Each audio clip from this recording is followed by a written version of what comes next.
Alright, this demo is on how to make a bowl, and we're just going to start with about 1.5 pounds of clay. We've got a wheel, a bat stuck on the wheel, and here we go.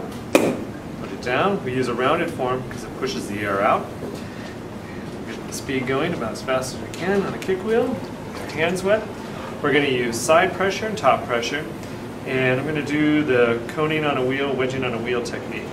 Hands are hinged, right thumb over left, and so they're not straight across, they're offset a little bit. I'm going to push down and squeeze in to seal it first, and so it's more down, and now I'm going to go ahead and squeeze it up into the cone.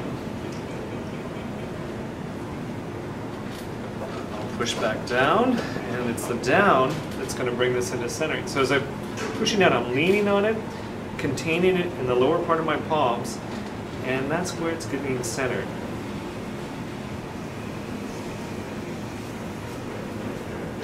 Once I feel it smooth, I slowly let my hands off. The shape we're going for has a perpendicular side at a right angle and slightly domed across the top. This bottom part, the bottom inch, is the most important part to have centered because that's where our pulling, our throwing is going to take place. For a bowl, right thumb over left, pilot a hole, gently squeeze the sides, pilot a hole about 1/3 of an inch from the bottom. You can always take your needle tool, poke that in there, slide your finger down, your index finger, and that's the thickness we're after. A little bit thinner, you won't be able to trim it. A little bit thicker, and you have to worry about drying time. Both of those things can be adjusted for though.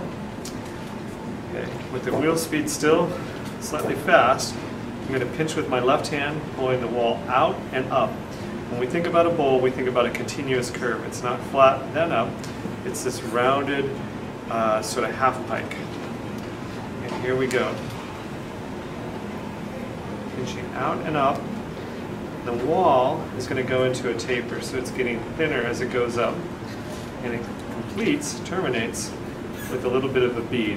And I'm doing a compression technique where I pinch with my left hand and use my right hand thumb to compress that. The throwing, we make an undercut in the below. We put slip on the walls, inside and out, and down in that undercut.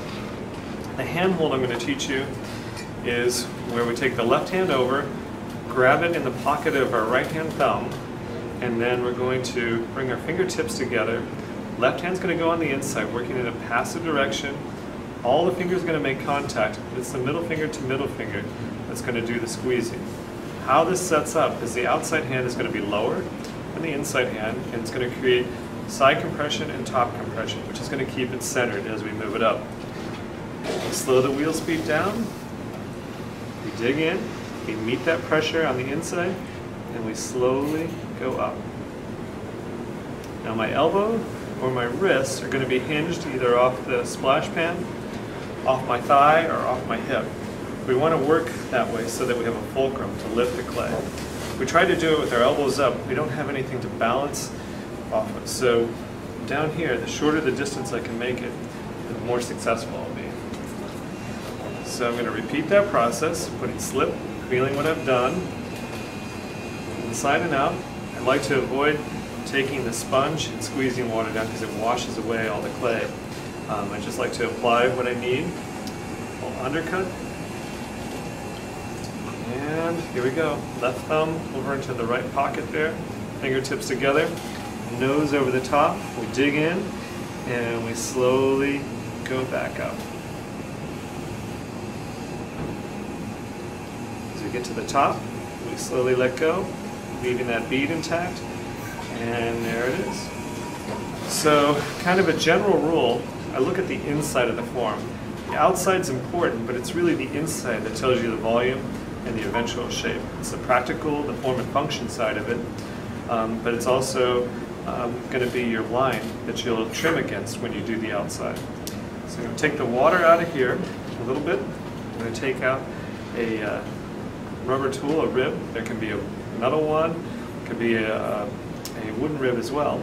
I'm going to use that to contour the inside curve. I'm going to start at the bottom and work my way up to the sides. That transition is really important. As I do that, I'm going to compress the clay on the outside, and that's going to squeeze water out of the clay. Starting down here, my fingers on the outside are compressing right where I'm making contact on the inside. So only part of the rib is actually making contact. Get to the top, I slowly let go. And so now I have a nice smooth internal wall. I can finish the rim off by compressing it. Take my fingers over it to compress it, or I can take a chamois over it to compress it. I don't want to use a sponge because that will pick up a lot of the grains out of the clay and leave it kind of rough when it's fired. I'll finish the bottom by beveling it with a wooden tool or my finger, and then stop the wheel, put a little water down here, take out a wire tool, wrap it around a couple fingers, and that water is going to be pulled by slowly turning the wheel, pulled under the pot.